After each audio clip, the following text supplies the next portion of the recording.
12월 10일 새벽 기도회에 오신 여러분을 환영하고 축복합니다. 오늘 우리가 함께 살펴볼 하나님의 말씀은 전도서 1장 12절에서 18절까지의 말씀입니다. 제가 읽어 드리겠습니다. 나 전도자는 예루살렘에서 이스라엘 왕이 되어 마음을 다하며 지혜를 써서 하늘 아래에서 행하는 모든 일을 연구하며 살핀즉 이는 괴로운 것이니 하나님이 인생들에게 주사 수고하게 하신 것이라. 내가 해 아래에서 행하는 모든 일을 보았노라. 보라, 모두 다 헛되어 바람을 잡으려는 것이로다. 구부러진 것도 곧게 할 수 없고 모자란 것도 셀 수 없도다. 내가 내 마음속으로 말하여 이르기를 보라, 내가 크게 되고 지혜를 더 많이 얻었으므로 나보다 먼저 예루살렘에 있던 모든 사람들보다 낫다 하였나니 내 마음이 지혜와 지식을 많이 만나 보았음이로다. 내가 다시 지혜를 알고자 하며 미친 것들과 미련한 것들을 알고자 하여 마음을 썼으나 이것도 바람을 잡으려는 것인 줄을 깨달았도다. 지혜가 많으면 번뇌도 많으니 지식을 더하는 자는 근심을 더하느니라. 아멘. 사랑하는 성도 여러분, 오늘도 이 하루를 새롭게 시작합니다. 전도서 하면 떠오르는 구절들이 있으시죠? 헛되고 헛되며 헛되고 헛되니 모든 것이 헛되도다. 네, 이 구절이 전도서의 모든 것을 말해주고 있다 해도 과언이 아닙니다. 전도서는 인생의 무상함을 노래하고 있습니다. 그러나 정말 전도자가 우리에게 하고 싶은 말이 인생은 허무하다, 무상함을 노래하고 그것으로 끝은 아닐 것입니다. 오늘 본문에 말하고 있는 화자, 전도자는 이스라엘의 왕인 것을 우리는 알 수 있습니다. 그가 솔로몬일 수도 또는 이스라엘의 또 다른 왕일 수도 있지만 정확히 우리는 그가 누구인지는 알 수 없습니다. 그러나 왕으로서 다른 사람들이 누려보고 싶어하는 모든 것을 누린 사람입니다. 그런 사람이 인생의 덧없음을 말하고 있습니다. 그리고 특별히 오늘 본문에서는 지혜를 쫓는 일이 얼마나 허무하고 소용없는 일인지를 말씀해 주고 있습니다. 먼저 그 이유에 관하여 13절에 말씀하고 있습니다.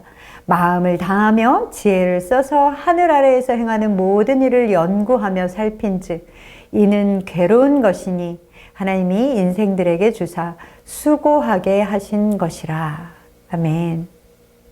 전도자가 마음을 다하고 정신을 집중하고 가진 지혜들을 다 모아서 이 세상의 모든 일을 깊이 연구하고 살펴보았더니 하나님이 주신 인간의 운명은 괴롭고 고통스러운 것임을 발견해냈습니다. 인간의 인생은 무엇을 하든 그리고 그 어떤 사람이라고 할지라도 모든 인생은 괴롭고 수고할 수밖에 없습니다. 왜냐하면 하나님께서 인생을 그렇게 만드셨기 때문입니다. 그렇다면 하나님께서는 왜 사람의 인생을 수고롭게, 괴롭게 하셨을까요? 오늘 본문에 수고하게 한다라는 말에는 수고한다, 고생한다라는 의미뿐만이 아니라 훈련하다, 겸손하게 하다라는 뜻이 함께 들어있는 단어입니다. 즉 하나님께서는 우리의 인생을 어떻게 하고 싶은 것이냐 하면 훈련하기 위해, 겸손하게 하기 위해 인생에게 고통을 부과하셨다라는 것입니다.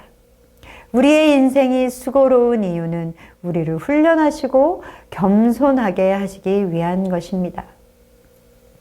사랑하는 성도 여러분, 우리의 인생이 그냥 수고롭고 고통스럽다라는 것이 아니라 이것을 통하여 우리에게 주시는 지혜가 있습니다. 그것은 우리가 평생 수고할지라도 결국 고통에 처할 뿐인 죄인이다라는 것을 깨닫는 것입니다. 예수 그리스도가 없다면 말이죠. 우리가 열심히 살아가다 보면 그 수고에 대한 합당한 대가도 있는 듯 싶다가도 결국에는 인생의 본질은 그렇지 않다라는 것입니다. 우리가 얻기 위해 애쓰는 수고는 우리의 삶을 완전히 바꾸어 주거나 참된 만족을 줄 수는 없습니다. 그렇기에 우리는 수고하고 무거운 짐진 자들아 다 내게로 오라 라고 초청하시는 예수님께로 나아가야 합니다. 주님이 주시는 평안만이 우리의 인생의 참된 의미와 기쁨이 되는 것입니다. 오늘 본문의 전도자는 진지하게 지혜를 구하고 있습니다. 자신이 괴로운 인생이 좋아지기를 바라며 세상이 나아지기를 바라며 지혜를 구하고 있습니다. 그러나 세상의 지혜는 우리의 상황을 그리고 우리의 근본적인 죄의 문제를 해결할 수는 없습니다. 또한 세상의 지혜는 상처받고 결핍된 사람들을 온전히 회복할 수도 없고 세상의 불합리한 것들을 바꾸어 놓을 수도 없습니다. 또한 세상의 지혜는 우리의 불확실한 미래를 알려주거나 보장해 주지도 않습니다. 세상의 현자라고 하는 사람들도 우리의 인생을 책임져 주지는 않죠. 또한 세상에 지혜가 있노라라고 말하는 사람들로 인하여 세상에는 끊임없이 전쟁이 일어나고 있습니다. 우리가 몸소 경험하지 않았습니까? 코로나 바이러스로 얼마나 우리가 끔찍한 시간들을 보내었습니까? 아직도 코로나19가 끝나지 않았죠. 우리에게는 그런 것 하나 통제할 수 있는 지혜가 없습니다. 전도자가 우리에게 오늘 말씀해 주고 있습니다. 14절과 15절의 말씀입니다. 내가 해 아래에서 행하는 모든 일을 보았노라. 보라, 모두 다 헛되어 바람을 잡으려는 것이로다. 구부러진 것도 곧게 할 수 없고 모자란 것도 셀 수 없도다. 또한 17절과 18절의 말씀은 이렇게 이야기합니다. 내가 다시 지혜를 알고자 하여 미친 것들과 미련한 것들을 알고자 하여 마음을 썼으나 이것도 바람을 잡으려는 것인 줄을 깨달았도다. 지혜가 많으면 번뇌도 많으니 지식을 더하는 자는 근심을 더하느니라. 아멘. 사랑하는 여러분, 세상의 지혜를 알고자 하는 것, 세상의 지혜로 문제를 해보려고 하는 것은 바람을 잡는 것과 같은 것입니다. 세상의 지혜를 구하면 구할수록 머리가 복잡하고 번뇌가 많아집니다. 손바닥으로 바람이 잡히십니까? 아무 유익을 주지 못하는 헛된 세상의 지혜를 쫓아가지 마십시오. 세상 지혜를 듣고 따르는 인생은 헛된 인생일 뿐입니다. 우리에게 참된 길과 영원한 생명을 주시는 참 지혜 되신 예수 그리스도의 말씀을 따라 살아가시는 여러분 되시기를 소망합니다. 수고로운 우리의 인생에 참된 기쁨과 생명을 주실 것입니다. 그 참된 기쁨과 생명을 누리시는 여러분 되시기를 소망합니다. 예수님의 제자들도 마찬가지였습니다. 예수님이 부활하신 후에 제자들에게 내가 너희를 갈릴리에서 만날 것이다 라고 말씀하셨고, 그래서 제자들은 다 갈릴리로 갔습니다. 그러나 그들은 예수님을 다 잊어버린 채 이제 자신이 무엇을 해야 하는지 길을 잃고 원래 자기들의 모습대로 고기를 잡는 업으로 돌아갔습니다. 그러나 그들이 그렇게 평생 해오던 일이었음에도 불구하고 그들은 밤이 맞도록 그물을 던져 수고했지만 한 마리의 물고기도 얻지 못했습니다. 이때 예수님께서 오셔서 그들에게 고기가 있느냐라고 물으시죠.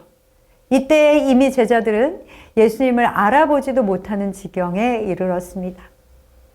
제자들은 그때서야 밤이 맞도록 수고했지만 그럼에도 불구하고 아무런 소득이 없이 자신들이 인생은 공허함 뿐임을 알게 되었습니다. 손에 쥐어지는 것이 아무것도 없었습니다. 이것이 우리의 인생입니다. 예수님께서 너희에게 고기가 있느냐라고 물으실 때 고기라는 단어는 그저 물고기를 가리키는 것만이 아니라 가장 귀한 것이라는 뜻의 프로스파기온이라는 단어를 사용하고 있습니다. 이것은 예수님께서 단순히 물고기를 잡았느냐라고 물어보시는 것이 아니라 우리 모두에게 예수님 없이 인생에서 수고해 얻은 것이 무엇인지를 물으시는 것입니다. 너희에게 가장 귀한 것은 무엇이냐? 너희에게 가장 귀한 것이 있느냐를 물어보시는 것이죠. 우리도 이 세상에서 예수 그리스도 없이 살아간다면 밤새 수고하였으나 물고기 한 마리 얻지 못한 제자들과 같이 우리의 모든 수고는 말 그대로 헛된 것이 되는 것입니다. 모세의 삶도 마찬가지입니다. 모세는 자신의 80년 된 인생이 후회스럽고 허무했습니다. 자신이 이집트의 왕자로 자라고 싶어 했던 것도 아니고 자기 동족들을 위해 자신은 무엇인가 열심히 했지만 그 모든 것은 뜻대로 되지 않았고 오히려 성과는 없고 상황은 악화되었습니다. 허무했을 것입니다. 그런데 모세가 나이가 들어 시내산에서 하나님을 만나고 나서야 그의 인생은 달라지기 시작했습니다. 그리고 80 이후의 삶, 120까지가 될 때까지 40년의 삶을 그는 마치 청년과도 같은 삶을 살아갔습니다. 시편 90편 10절의 말씀은 이렇게 말씀하고 있습니다. 시편 90편은 시편에서 유일하게 모세가 지은 시입니다. 그 시편을 들여다보면 모세의 삶이 어떠했는지 우리가 짐작할 수 있습니다. 우리의 연수가 70이요 강건하면 80이라도 그 연수의 자랑은 수고와 슬픔뿐이요 신속히 가니 우리가 날아가나이다. 그러나 이렇게 수고와 슬픔뿐이라고 말하던 모세는 15절에 다시 이렇게 고백하고 있습니다. 우리를 괴롭게 하신 날수대로와 우리가 화를 당한 연수대로 우리를 기쁘게 하소서. 하나님을 만나고 난 후에야 인생의 수고와 슬픔뿐임을 알고 새롭게 그 삶을 진정한 참된 기쁨으로 살아가게 하시기를 하나님 앞에 기도하고 있습니다. 그것을 깨닫는 것이 지혜입니다. 우리는 날이 갈수록 늙고 약해지지만 우리에게 예수 그리스도를 믿음으로 주신 영원한 생명을 소유하게 될 때 우리의 인생은 비로소 의미가 있는 인생으로 바뀌어지게 되는 것입니다. 그렇기에 사도 바울은 이렇게 고백하지 않았습니까?